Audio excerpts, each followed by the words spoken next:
Hello everyone, let's talk about an important piece of information which also is rather upsetting though.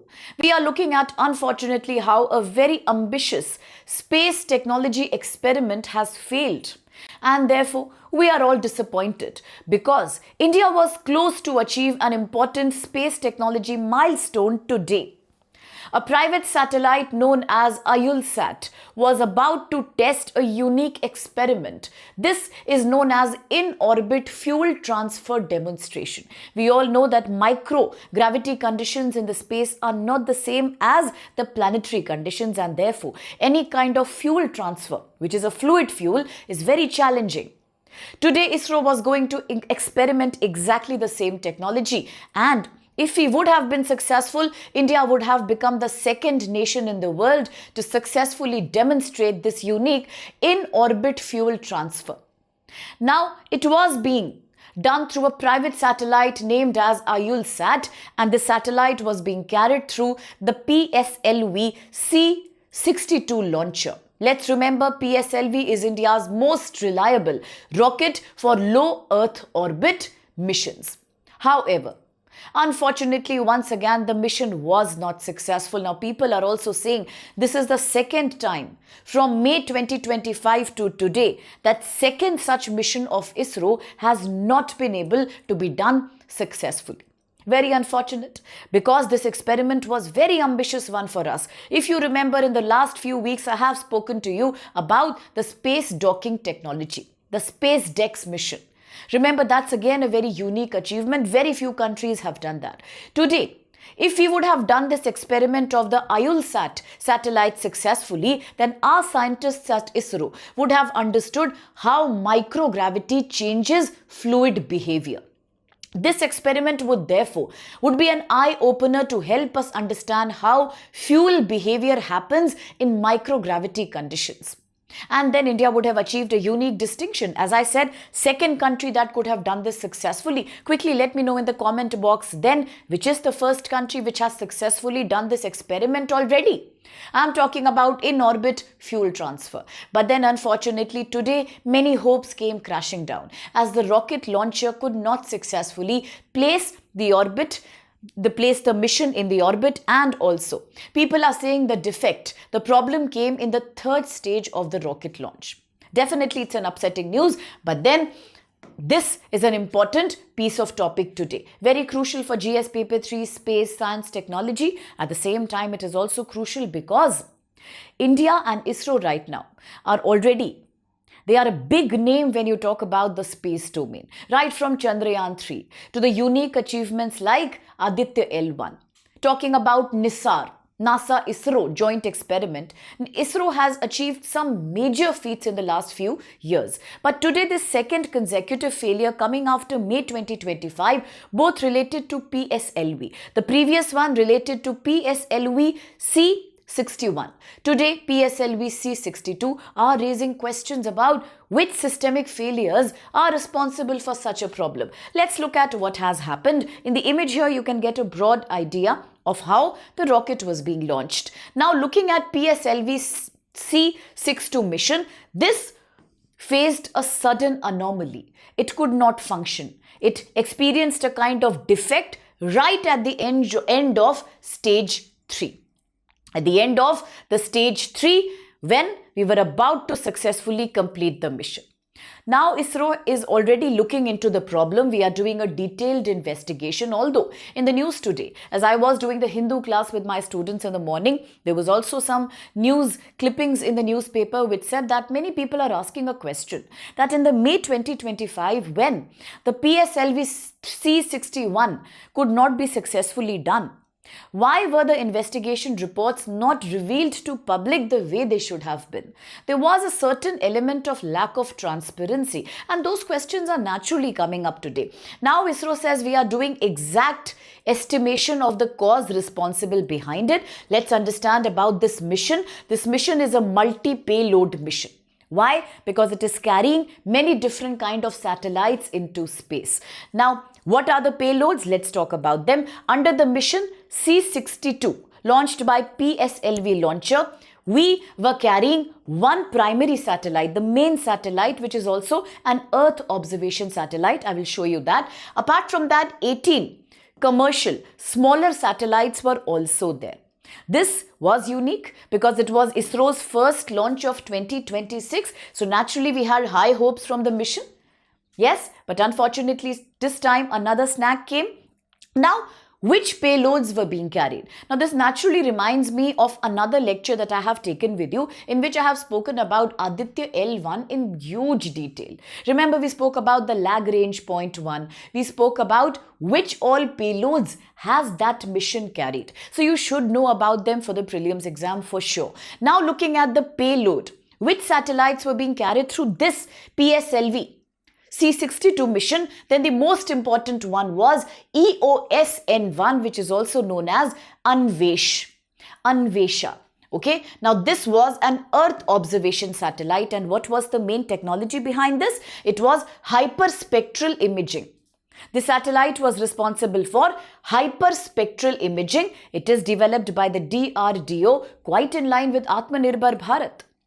What is the logic behind this technology? The idea is to capture hundreds of wavelength of data, hundreds of it, which is much more detailed than normal camera. Now that if you are getting such a zoomed and such a clear picture, it will help you in order to plan not just in agriculture, urban planning, but also it will take care of mineral detection and environmental monitoring. Some few things are common to when we spoke about the NISAR. I told you the double band satellite, ISRO and NASA both. There I had done a detailed explanation of synthetic aperture radar. Remember, I told you, multiple antennas taking many tiny images and then they are all combined into one. It penetrates through cloud, darkness, fog, everything. Remember that for the exam today, we are looking at hyperspectral imaging as a part of this new mission, that is PSLV C62. So what will happen when you get such a good clear-cut picture, a zoomed picture, you can use it for national security purpose, border surveillance and strategic monitoring. So it had both applications, not just in defense but also in civilian domains, and therefore we had high hopes from it. Now this was one main payload, but apart from that there were many other payloads too. For example, we had many small satellites too. 17 commercial payloads were there, in which many countries had contributed together. It was a foreign collaboration. India, Mauritius, Luxembourg, countries like UAE, Singapore, European Union and America. All these were together participating in creating these 17 commercial satellites. Again, it was a great idea because now if we are launching commercial satellites, it could also mean more revenue for India from the space domain. Remember, I have spoken to you in detail thoroughly about how we are now planning to reduce some of the workload from ISRO, and by privatizing this domain, at least when it comes to commercial satellite launch. Similarly, in the nuclear segment also, we are now trying to liberalize and privatize through the Shanti Bill. Remember? So similarly, talking here, these 17 commercial satellites would be a great opportunity for India in the long term of earning revenue, of becoming the top such country which could launch various commercial satellites. Many Indian startups had also participated in these commercial satellite manufacturing. Then, apart from that, we had another important payload, and this is referred to as Europe's Kestrel Initial Demonstrator. You can see a picture here to understand better. This was about creating a small re-entry capsule initiated from a European, that is a Spanish startup. The beautiful idea was that it will re-enter Earth's atmosphere and then fall down in the South Pacific Ocean. So these were all the payloads, the one that we just saw, the previous one and these. Together, all these were now supposed to be launched by today. We could have launched it successfully. But the most defining and the most outlining payload was this, which I just spoke about, the Aayulsat. Why was Aayulsat so unique? Because Aayulsat would have made sure that India becomes the second country in the world to successfully do in-orbit or on-orbit satellite refueling. This was Aayulsat. It was built by an aerospace company, that is Orbit 8. And that's why it was unique. It would be a great experiment and a great feat for India. The aim was to understand and see how fuel behaves in microgravity condition. How will you take care of refueling in space so that we can extend the life of satellites that are already docked in the orbit. Similarly, to reduce the concept of space debris, the waste, orbital waste, which is usually located in the lower Earth orbit. Why? Because of Earth's gravity. But then that's also the area, that's also the region where majority of satellites are docked, so it can create an interference. Remember the Shenzhou 2, the vehicle, the spacecraft from China that was almost about to be damaged. It already developed a scratch because of orbital or space debris. So this technology would help us there as well. At the same time, improving longer space mission sustainability, and hence it was a great concept created by us. Unfortunately, some problem came, and the problem came during the third stage. Now, if you want to know about all the rocket launch stages, starting from 1 to the 4th one, the 4th in which finally the satellite is successfully placed in the desired orbit. The 3rd being the most important because it not only deals with giving a thrust to the aircraft, to the spacecraft, but also it is giving the right direction. It's about velocity. So therefore, I have discussed this thoroughly in today, that is 13th of January Hindu class, 9:30 a.m. we had the class on StudyIQ English channel. So if you want more details about all that, you can definitely have a look there.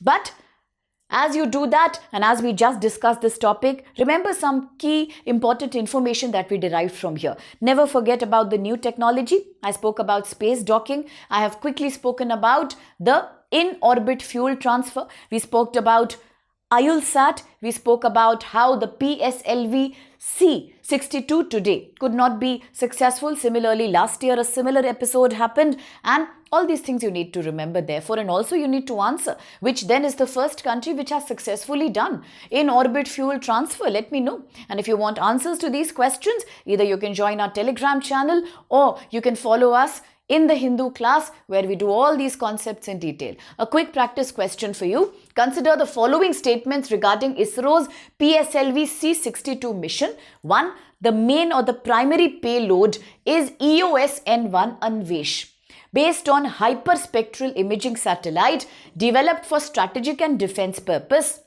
Make sure you read the sentences carefully. Second, hyperspectral imaging satellite capture Earth data in few visible wavelengths similar to conventional optical satellite. And 3.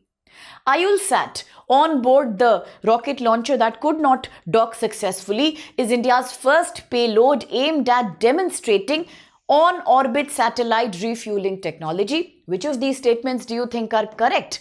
I have placed the answer for you to re-verify, and for those who are writing the exam in 26, here is one last great opportunity that joins success in prelims by using my code SPLIVE, but majority of you will be preparing for 2027 and 28 now.